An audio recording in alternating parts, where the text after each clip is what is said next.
नमस्कार। शाह ने बाबा साहब के दिए गए बयान के बाद मोदी की कुर्सी संकट में डाल दी है। पशुपति पारस एनडीए से लगभग लगभग अलग दिखाई दे रहे हैं। उधर नीतीश कुमार शाह से इतने नाराज बताए जा रहे हैं कि दिल्ली में हुई एनडीए की बैठक में नहीं पहुंचे हैं। उधर विपक्ष अमित शाह के इस्तीफे की मांग पर अड़ा हुआ है। कहते हैं कि संघ भी अमित शाह के इस्तीफे का दबाव बना रहा है, इसीलिए आनन फानन में एनडीए की मीटिंग बुलानी पड़ गई। और संघ के पीछे गुजरात लॉबी ने बाबाओं की फौज उतार दी, जो जी भर भर कर संघ को गरिया रहे हैं। तो इस पर बात करने के लिए हमारे साथ आज वरिष्ठ पत्रकार केपी मलिक जी हैं। केपी मलिक सर, आपका बहुत बहुत स्वागत है।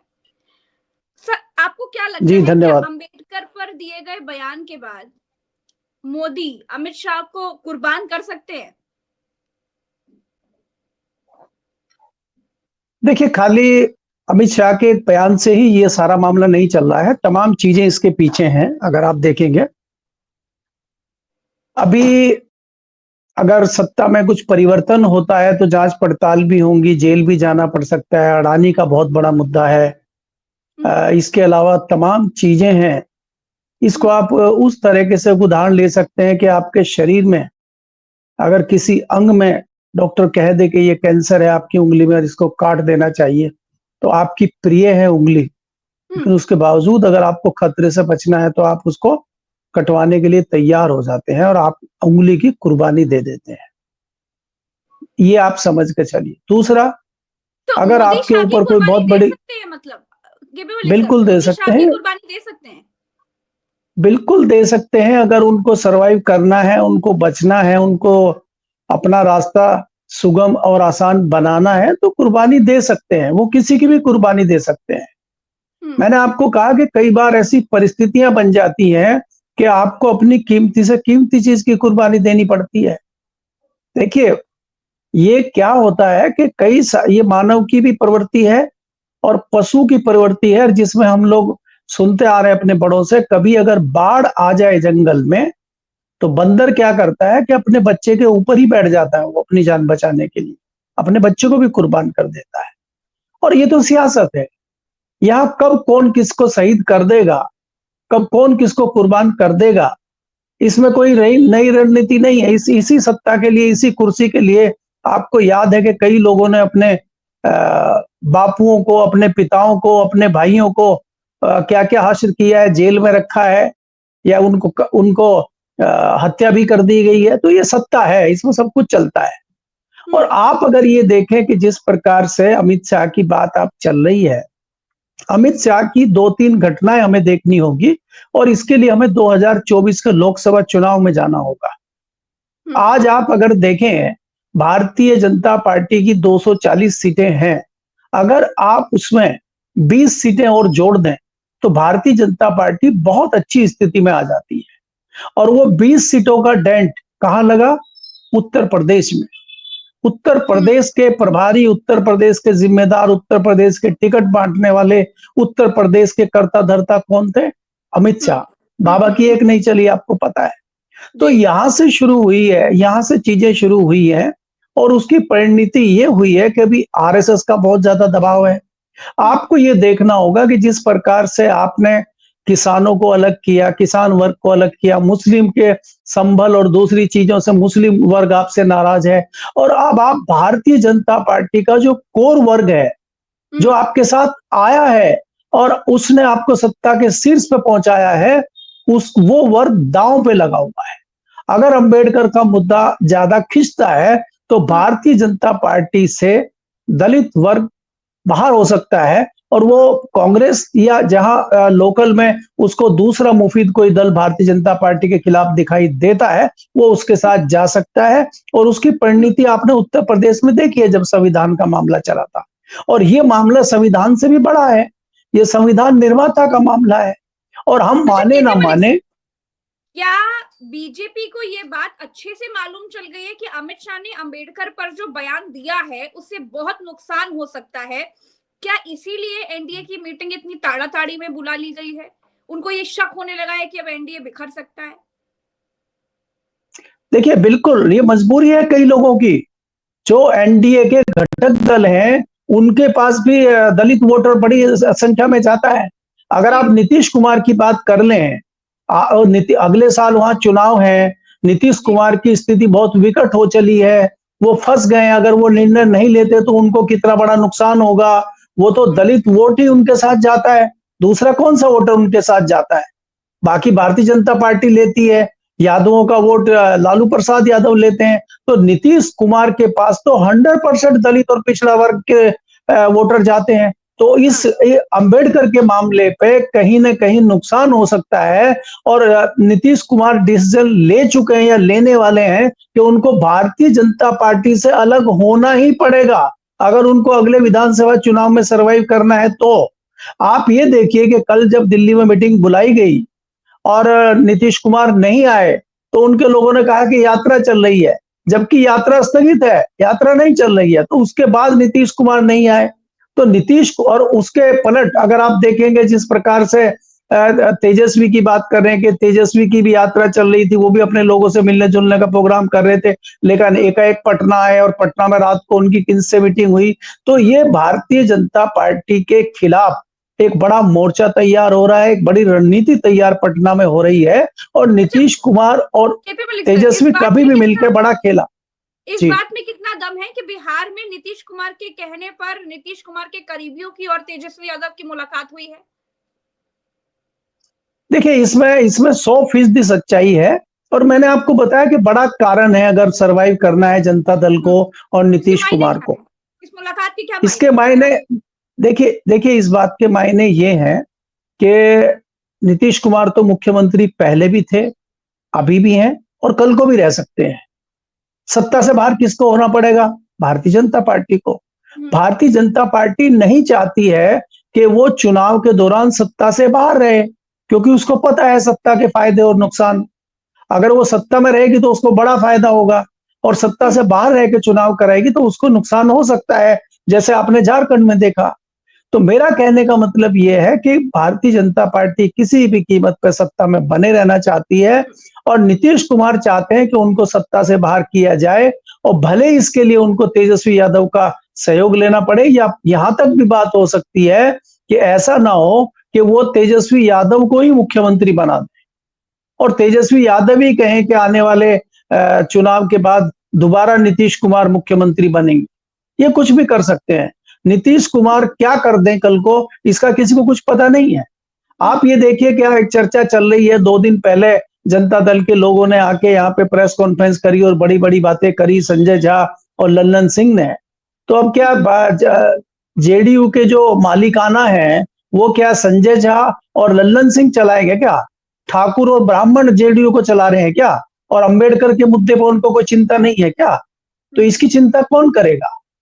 दूसरी बात यह है कि भारतीय जनता पार्टी जो गुमान में है कि भाई वो जेडीयू को तोड़ देगी। देखिए हम्म जेडीयू के 45 एमएलए आज हैं, और भारतीय जनता पार्टी को सरकार बनाने के लिए 35 से 38 एमएलए चाहिए।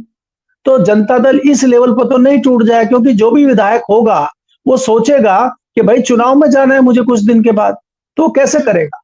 45 एमएलए में से 48 एमएलए तोड़ना इतना आसान भारतीय जनता हम्म पार्टी के लिए बिहार में नहीं है। तो और यहाँ पे अगर हम इनको जोड़ें, 77 उनके हैं, लालू के, अगर दोनों को मिलाते हैं तो 112 बन जाते हैं और 122 पे बहुमत हो जाता है। तो उनको सिर्फ 10 चाहिए। 10 तो वो कांग्रेस के भी ले सकते हैं, लेफ्ट के भी ले सकते हैं, बाकी लोगों को भी लेकर बढ़िया सरकार वो बना सकते हैं। तो नीतीश और लालू को कोई दिक्कत नहीं है। तो हम्म इसलिए परिस्थितियां बिहार में बड़ी विकट हो चली हैं, और भारतीय जनता पार्टी को आने वाले समय में वहां बड़ा नुकसान हो सकता है। और अगर नीतीश कुमार अलग होते हैं, जाहिर सी बात है कि उस आग की आंच जो है वो दिल्ली तक आएगी, और हम्म दिल्ली में अगर आंच आती है तो फिर सरकार खतरे में पड़ेगी। जब सरकार खतरे में पड़ेगी तो ऐसे में कुर्बानी लेके ही सरकार को बचाया जा सकता है। अगर यहाँ दिल्ली में कुर्बानी होती है तो हो जी सकता है तस्वीर जो अभी बिहार में है वो बनी रहे। तो बिहार की तस्वीर को बनाए रखने के लिए और दिल्ली की सरकार को बनाए रखने के लिए ये एक बड़ी हम्म कुर्बानी भारतीय जनता पार्टी संघ के दबाव में दे सकती है। इस तरह की अच्छा चर्चाएं आज संघ किस लुटियल बात का जोन में दबाव है। बना रहा है? क्योंकि संघ की नाराजगी तो दूर हो गई थी। अभी जो चुनाव बीते, हरियाणा का चुनाव हमने देखा, इन तमाम चुनावों में संघ ने साथ दिया, तो अभी भी संघ की नाराजगी है, क्योंकि कहा जा रहा है कि संघ भी अमित शाह के इस्तीफे का दबाव बना रहा है। संघ को अमित शाह का इस्तीफा क्यों चाहिए? देखिए प्रज्ञा, अगर आप देखें वो जो नाराजगी थी, संघ के अपने एजेंडे थे, और संघ के एजेंडे मोदी सरकार की 10 साल की सरकार में लगभग लगभग सारे एजेंडे पूरे हो गए हैं, और इस पे हावी हो गए थी भारतीय जनता पार्टी संघ के ऊपर। और वापस जो 2024 के नतीजे आए, तो संघ फिर हावी हो गया भारतीय जनता पार्टी के ऊपर, और उसी का नतीजा है कि अमित शाह कमजोर हुए हैं और संघ मजबूत हुए हैं। उसका नतीजा आप महाराष्ट्र के सीएम के रूप में दे सकते हैं। अमित शाह की पसंद थी विनोद तावड़े, और संघ की पसंद था फडणवीस। तो फडणवीस का सीएम बनना जताता है कि अमित शाह कहीं ना कहीं कमजोर संघ के सामने पड़ गए हैं, और अब वो जिस तरह के चाणक्य माने जाते थे, अगर उन्होंने कह दिया उनकी बात को मोदी जी भी नहीं झुठला पाएंगे, अब वो बात पुरानी हो चली है। 2024 के बाद अमित शाह में इतना दम नहीं रह गया है जो 2024 से पहले था। आज उनकी हर बात जो है पत्थर की लकीर नहीं हो सकती। उनके कई सारे निर्णय हैं जो बड़े घातक और गलत साबित हुए हैं। उसमें सबसे पहला निर्णय उत्तर प्रदेश का है, और जो बची कुची कसर रह गई थी वो उनके इस बयान ने पूरी कर दी है। और इस बयान ने इतना डेंट भारतीय जनता पार्टी को पहुंचा दिया है कि इससे उभरना भारतीय जनता पार्टी के लिए मुश्किल है। चाहे आज ये माफी भी मांग ले, तब भी इतनी आसानी से दलित वोटर इनके साथ नहीं जाएगा। ये संघ भी समझता है और भारतीय जनता पार्टी भी समझती है। और अगर इनको सरवाइव करना है, पार्टी को ठीक रखना है, तो इनकी कुर्बानी लेनी ही होगी। इस तरह की चर्चाएं भारतीय जनता पार्टी और संघ में चल रही। जी।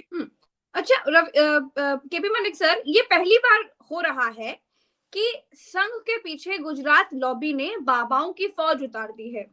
मोदी जी के बड़े प्रिय मित्र हैं स्वामी रामभद्राचार्य जी, आचार्य रामभद्राचार्य जी। वो कहते हैं कि धर्म की जानकारी ही नहीं है मोहन भागवत के पास। तो मोहन भागवत के पीछे वो इसलिए पड़ गए हैं क्योंकि मोहन भागवत ने एक बार ये बयान दे दिया था, उन्होंने खुलकर ये बात कह दी थी कि लोग मस्जिद के नीचे मंदिर खोजकर हिंदुओं के नेता बनना चाहते हैं। तो आपको क्या लगता है कि ये बाबाओं की फौज जो लगा दी गई है, इसके पीछे क्या कारण है? क्योंकि इसके पहले तो हिंदू वर्सेस मुसलमान होता था और संघ वर्सेस बाबा होने लगा है क्या? देखिए प्रज्ञा, अगर आप देखें रामभद्राचार्य जी के बयान को, मैं एक नूरा कुश्ती के रूप में देखता हूं। दूसरा, मैं ये कहना चाहता हूं कि जैसे रामभद्राचार्य जी कह रहे हैं कि मोहन भागवत जी को, तमाम है। जी जी, नहीं वो उनका सबको ही बात कर लेते हैं, लेकिन मेन उन्होंने क्योंकि अपना वक्तव्य दिया है, उनका बयान आया है और उन्होंने कहा है कि भाई मोहन भागवत जी को इन चीजों से दूर रहना चाहिए और उनको धर्म की जानकारी नहीं है, ये है। तो हम यहाँ ये भी कह सकते हैं कि रामभद्राचार्य जी को भी राजनीति की जानकारी नहीं है। रामभद्राचार्य जी को जिहादियों की सोच हावी है मोहन भागवत के ऊपर। नहीं, देखिए ये बात कहना गलत है। मैं आपको ये बताता हूं कि देखिए, आपको पहले तो ये समझना होगा कि भारतीय जनता पार्टी और संघ एक है, और संघ की भूमिका हमेशा बाप के रूप में भारतीय जनता पार्टी के ऊपर रहती है। और फिर मैं एक गांव का जुमला या गांव का कहावत आपको बता देता हूं कि गांव में अगर किसी मजबूत व्यक्ति का लड़का किसी के पिटाई करके आ जाता है और उसका बाप उलाहना देने उसके घर आता है कि देखिए आपके बेटे ने मेरे को मारा है, तो वो बाप अपने बेटे को कहता है कि मैं बाहर तुझे बहुत डांटूंगा, फटकारूंगा तुझे, तो चुप रहना और सबके सामने। और फिर वो बाप आता है, हो सकता है अपने लड़के को एक थप्पड़ भी लगा दे और कह दे क्यों इसको मारा था, ये था।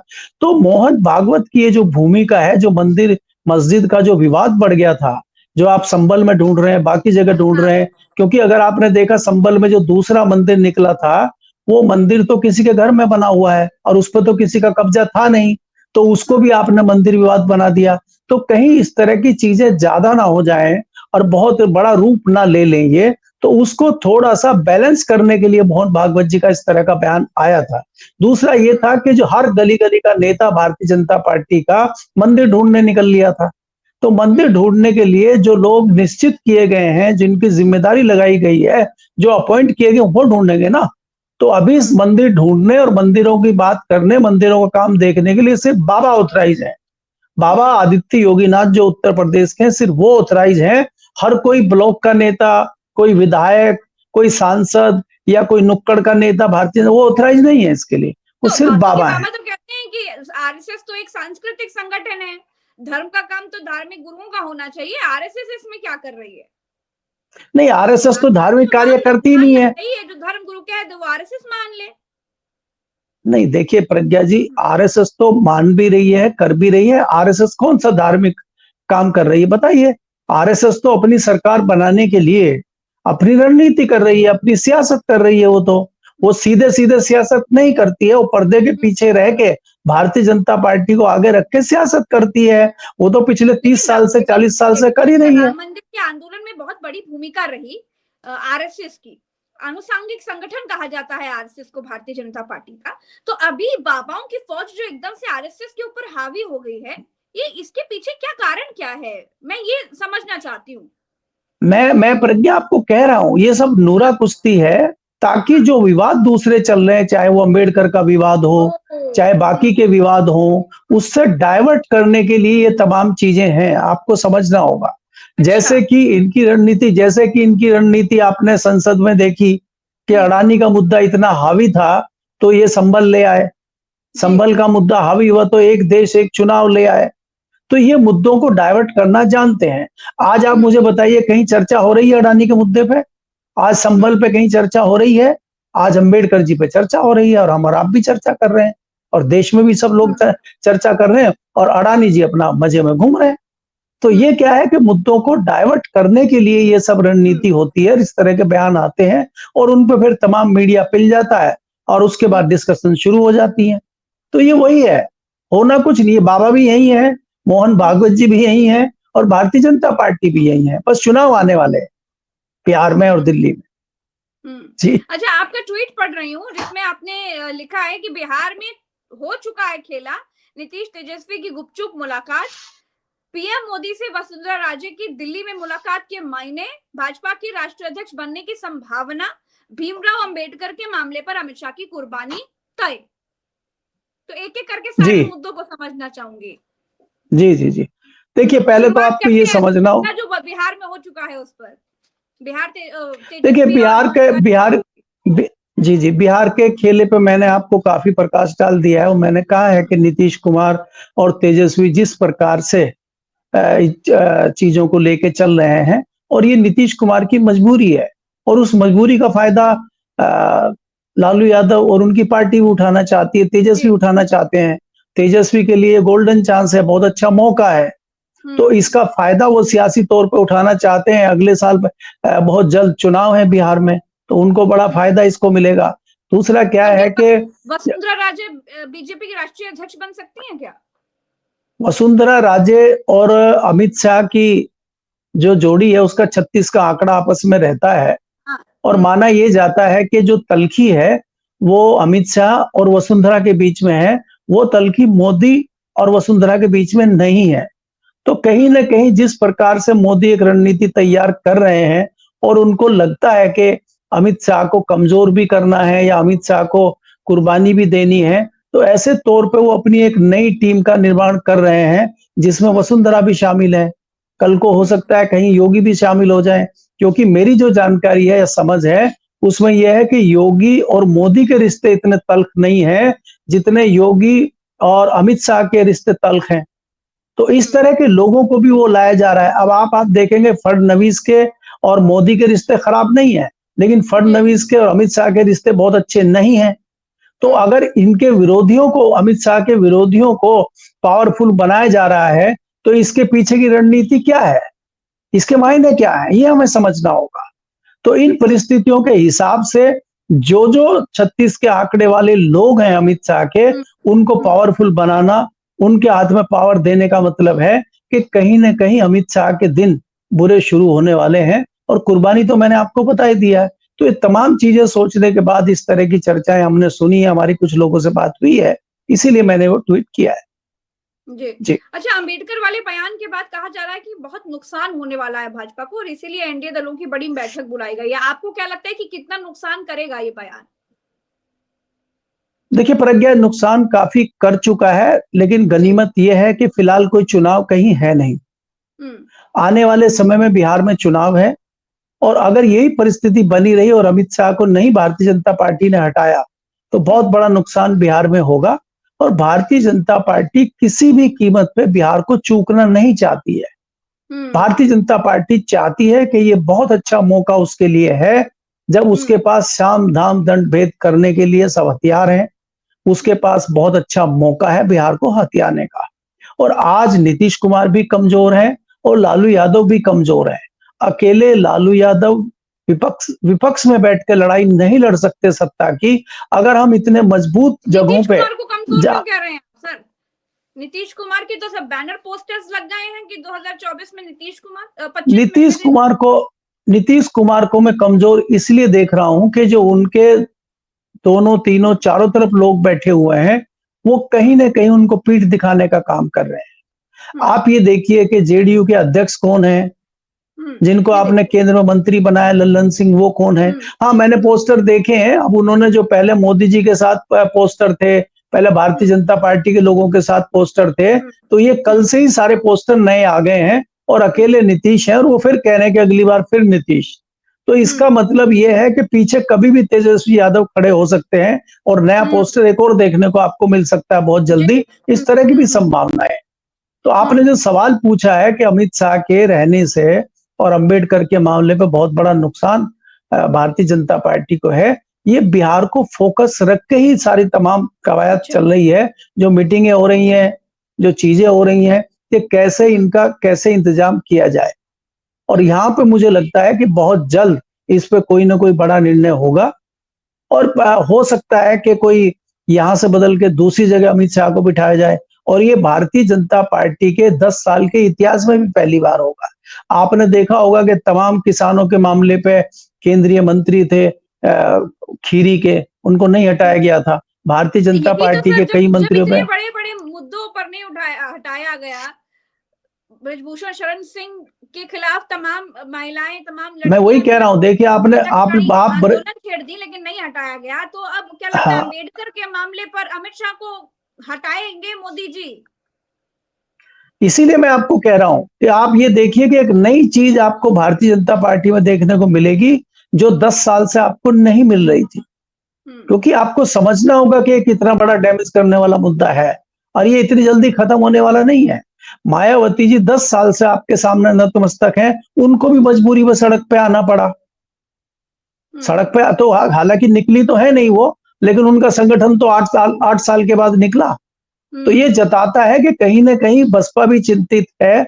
और बसपा एक हिसाब से मैं तो मानता हूं सहयोगी दल है भारतीय जनता पार्टी का।